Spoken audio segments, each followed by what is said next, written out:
Hello, everybody. Welcome back to another episode of Chai with Gary.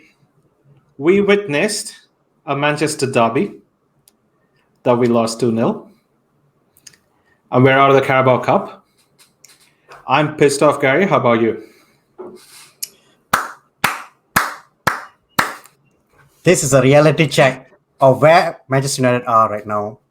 You know, all this upbeat thing going into this game where we won game after game after game, coming from behind 2-0, coming from behind 3-0. We, we've been brought back to earth, I think, essentially. Yeah. That's pretty much it, Look, I am disappointed, but end of the day, the result kind of speaks for where we are. Yeah. And if you look at the game as an overall match, the competitiveness of the game, I feel like we were not too far off City. We were quite close to City in a lot of aspects. Aside from City's defense, I thought it was quite an even game. But it could have gone either way. I thought if we had defended better, maybe we would have gotten better results. Absolutely. I think there were key areas, and I think we should talk about these areas in which I think we lost the game. I think, in my opinion, the first thing was the team selection.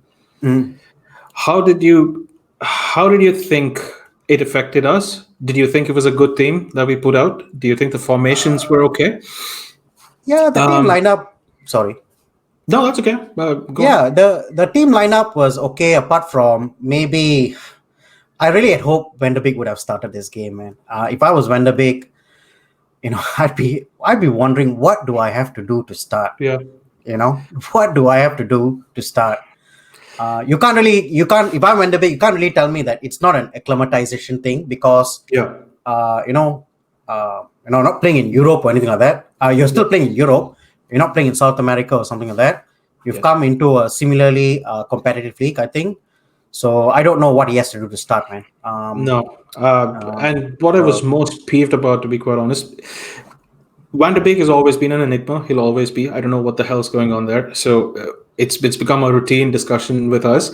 But apart from that, what I was most peeved about was Eric Bailly not starting. Yeah. Look, it doesn't matter if you put a match-winning performance. You're not going to get selected with the Ole in charge, right? Yes. So I don't know what his methodology goes in terms of team selection, but clearly, neither you nor me can understand what he's I don't think anybody can. Even he doesn't understand what he's doing. Probably. Yeah. I think there's a bit of favoritism going, though, right? Yeah, I mean, the team selection was one thing, but what about the actual substitution? Dude, the one thing I hate about this manager, and he has good qualities, but the one thing that I really hate about him is in-game management. I think he comes with a predetermined lineup, a formation, and a tactical script that he's very reluctant to move away from it, no matter what happens. He trusts a few players, that's evident, and there's a bit of favoritism and all of that little thing going on with his selection as well. There are some players he prefers over the others. We know that. But what strikes me the most, you could have made 5 substitutions. By the time we're 2-0 down, 83rd minute, he makes a second sub. Right? And none of them were having a brilliant game, right? The midfield was overrun, right? He could have changed it halftime. He didn't do anything. He waited. He should have. Yeah. Why do we wait until City score to make the change? And you know what? The person he took off was the cause of the game, cause of the goal as well. Scott McTominay tackled someone brainlessly, and then that free kick led to the goal. Right? Yeah. Now, if he would have made that sub earlier, maybe this foul wouldn't have happened. Maybe they wouldn't have conceded, right? This is what pisses me off. And then he has the audacity to say, my players are tired. My players are, we have consecutive matches. Remember the Everton little thing that he pulled? This is ridiculous. I think it's his own doing, though. What did you think? It's quite clear to me that he's got his favorite players, right? Bruno being one of them. Yeah. McTominay, for whatever reason, he thinks is like, prime. A warrior of sorts. Kante or something. I don't know. And then you have the likes of Maguire. Maguire constantly starts. Understandably, he's the captain, but Yeah. he might not be the best player or best player in that position. And then Yeah. Rashford starts as well. I honestly, when I look back at the formation, I would have probably played Hmm. Van der Beek there with Pogba. I just think there was no Yeah. balance in midfield. Yeah. We kept giving the ball away too much, and then we just lost possession constantly. We Yeah. couldn't hold on to possession. Keep giving the ball away cheaply. Dude, You know, one of the worst part was with okay. So this is my read of the game, right?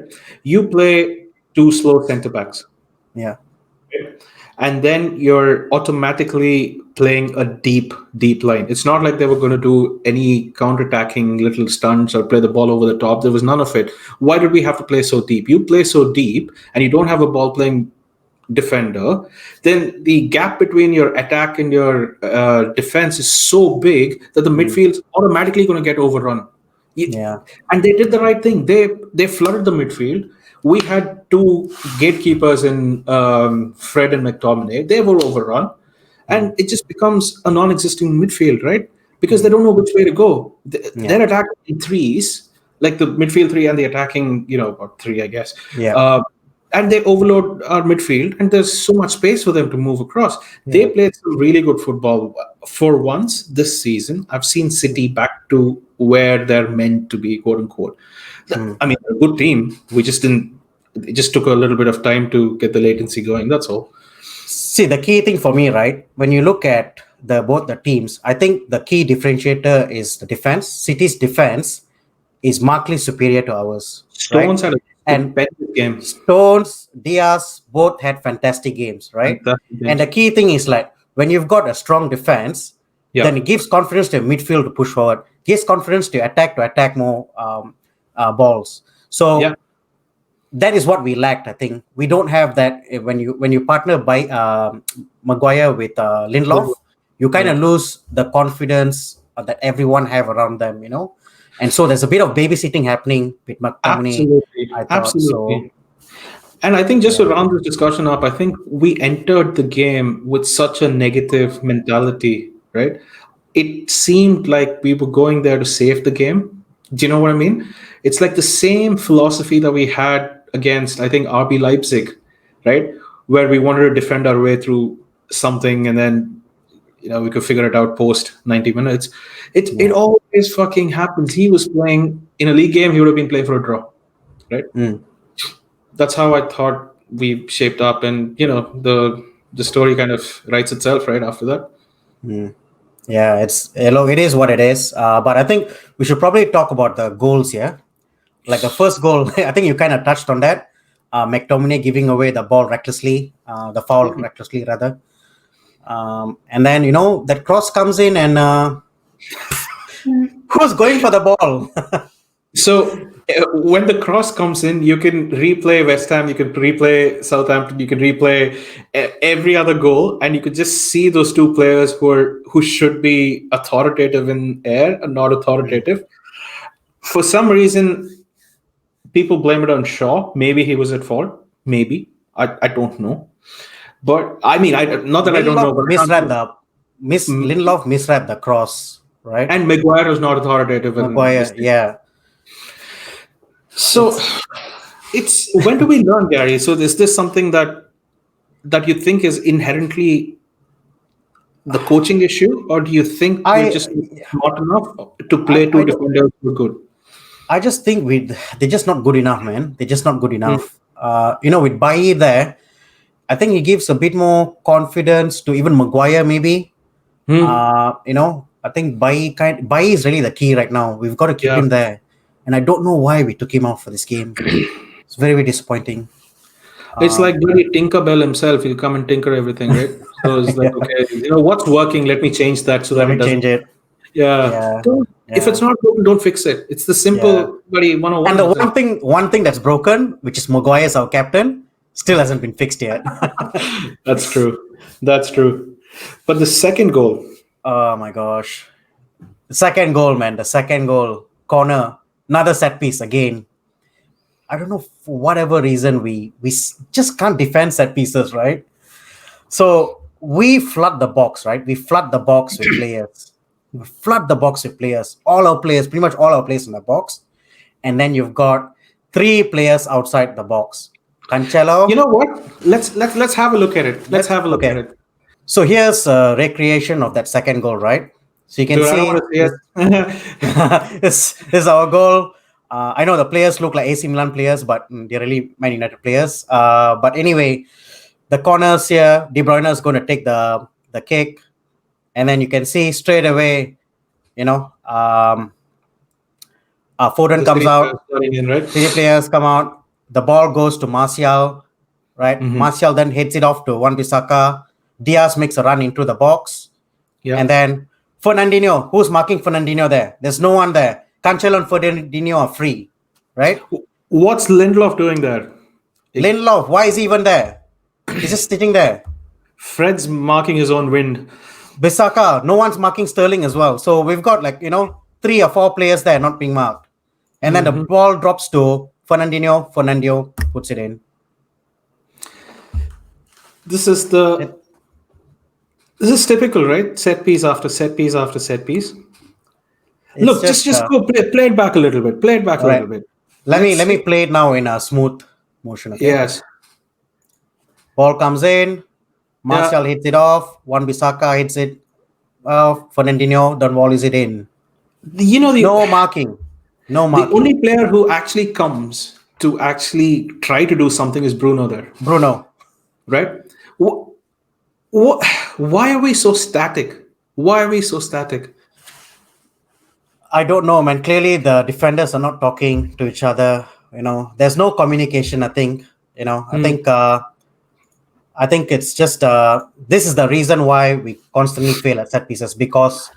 communication's not there. No one's marking the free man. Who's taking charge of the defense? Who's taking charge of the team? Something needs to change, Chai. Something needs to change too. As long as it doesn't change, I think our hopes of a title can just be shelved away. You know what? One thing is, look, we need to make improvements, right? And I've said this before that we see very, how do you call marginal improvements, right? Marginal improvements here, marginal improvements there. But it's so driven by one player and how he performs. That's Bruno. If Bruno has a bad game, we have a bad game. If even if Pogba has his best game, unless Bruno just kind of stimulates the team, there's something lacking in that team. I don't know what it is. I can't put my finger on it. And both of us, I think, agree it's something to do with leadership. Let me put it out there, right? Bruno, if he was, he influences the game so much. One, because he's a world class player, we all agree about that. And second one, I think he's a world class leader. Right, he's always having these little chats, and you mentioned as well a few episodes ago, I think, where Bruno's pulling people away. When Dan James scored, I think it was against Leeds, wasn't it? Yeah. So he's giving, he's clearly the leader in the team, right?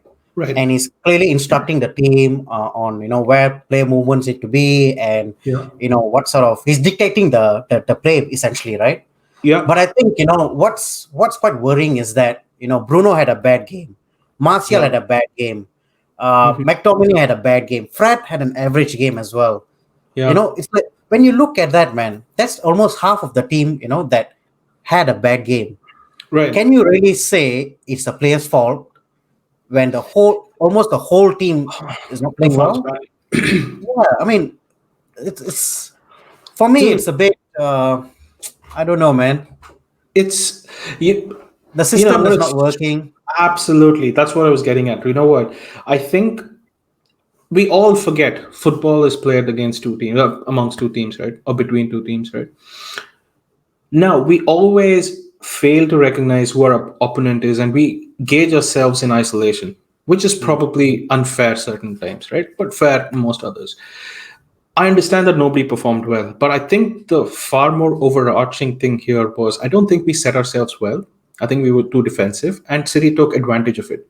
With a team like City, they know what it takes to win these crucial games. We don't know that yet. And I think in the end of the day, I think that will prove the difference between title challengers versus title winners, right? Yeah, for me, look, this game Look, I wasn't interested in the game anyway, Hmm. but I want one thing to happen from this game. I want them to get a kick on the backside, and I want Mm-hmm. them to realize that they've not won the title yet. There's still a Mm-hmm. long way to go, and they Mm-hmm. can't continue to play like this. So that's the only takeaway I want them to take from this game. Yeah. And if I think if they can take that away, then Mm-hmm. then I'm happy with the result. Look, I think another important thing is now they know that all's not rosy, right? I don't mind if we keep up our league form and keep losing these games outside of the league, which in grand scheme of things have, yeah, we would have won a trophy. Yes, we could have done this, we could have done that. But I think league and top four, I guess, is probably our priority this season, right? Mm, In the long yeah, for term, sure. I think that's what it is. Unless we put our eggs in the Europa League basket and hope we progress there. But I couldn't care fucking less, dude. I couldn't care less. Yeah, If you tell me you want to take second over versus a cup, I don't know. I'll, I don't know the answer now. yeah. I mean, trophy will be nice, but finishing The trophy will second be is nice. still, Yeah, a this, bigger achievement for me. absolutely. Yeah. Anyway, yeah, we move on. Next, we've got Watford the weekend, another Yeah, cup game, also without Cavani. But let's see what happens. Huh? let's see what happens. All right, guys. If you like the video, hit a like on the video. Also, please let us know what you thought about the recreation of the goals. We're going to try to take one goal from each game and kind of recreate that. And if you're not subscribed, please subscribe to the channel. Until next episode, this is Chai with Gary.